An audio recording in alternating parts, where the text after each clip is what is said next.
وہ لمحہ ریحان کے لیے کسی کامیاب مشن سے کم نہیں تھا۔ اب وویک کے دل میں اس کے لیے جگہ بن چکی تھی، ایسی جگہ جہاں سے معلومات بہتی ہیں اور شک کی دیواریں ختم ہو جاتی ہیں۔ دونوں کی ملاقاتیں بڑھنے لگی، کبھی کیفے میں بیٹھ کر سیاست، کبھی ڈیوٹی کے دباؤ پر گفتگو، کبھی صرف خاموش چائے کے گھونٹ۔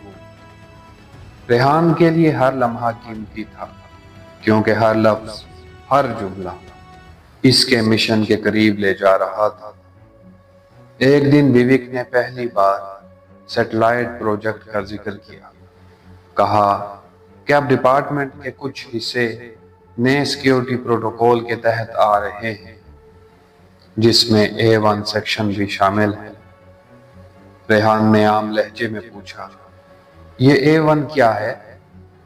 وویک نے کندھے اچکاتے ہوئے کہا، بس ایک الگ یونٹ ہے، خفیہ سا، شاید کسی نئی سیٹلائٹ چین کی اپ گریڈنگ سے متعلق۔ ریحان نے دل میں سوچا، یہی تو وہ دروازہ ہے جہاں میرا راستہ ختم نہیں بلکہ شروع ہوتا ہے۔